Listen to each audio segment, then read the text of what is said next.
Shalom, kali ini kita akan merenungkan satu tema, edukasi Tuhan menebus dosa kita.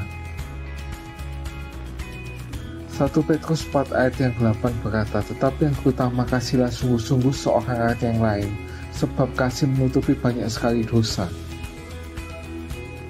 Hukum yang pertama untuk belajar kasih Tuhan dan orang lain adalah bahwa penggunaan waktu yang terbaik adalah untuk mengasihi.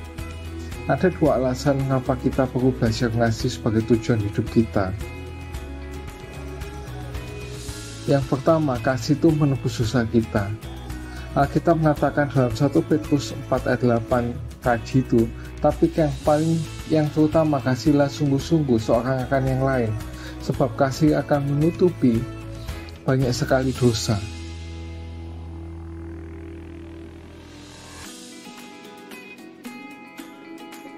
Kasih Tuhan Yesus menebus dosa-dosa kita dan memberikan kita kekuatan kepada kita untuk rela mengampuni orang lain.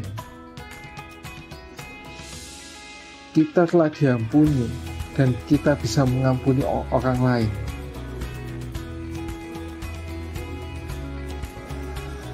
Raja Daud dari Alkitab bukanlah orang yang sempurna, bahkan ia sering berdosa. Ia berbohong, ia menipu, ia mengambil dosa orang lain. Ia berzina, bahkan ia membunuh orang lain untuk menutupi dosa-dosanya. Tetapi ketika Daud berdosa, ia mengakui dengan cepat dan ia bertobat. Ia tidak selalu melakukan apa yang benar, tetapi ia mencari Tuhan dan ingin melakukan yang benar. Tetapi Daud sebagai orang yang berkenan, tapi Tuhan menyebut Daud sebagai orang yang berkenan di hatinya. Kok bisa Tuhan berkata demikian terhadap orang yang berdosa seperti Daud? Karena lebih penting buat kita untuk mengasihi Tuhan dengan segenap hati daripada menjadi sempurna.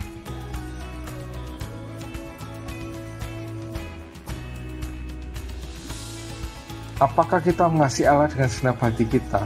Apakah kita mengasihi sama kita seperti diri kita sendiri? Melakukan hal itu akan menutupi banyak dosa. Yang kedua, kasih itu berkumandang selamanya. Maka itu kita perlu belajar bahwa yang penting sekarang adalah hubungan kita dengan sesama. Bahkan Alkitab mengatakan bahwa hidup tanpa kasih adalah sia-sia dan percuma.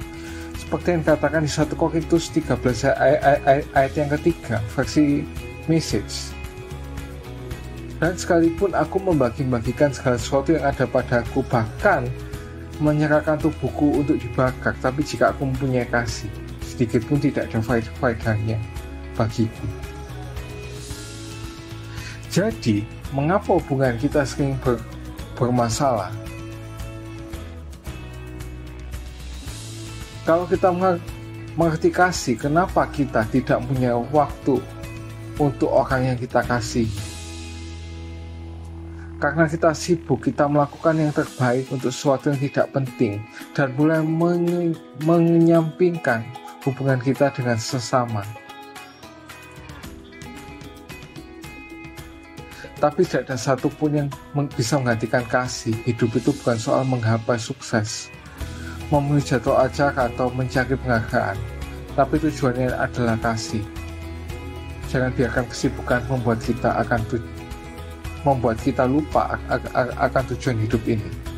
See you and God bless you.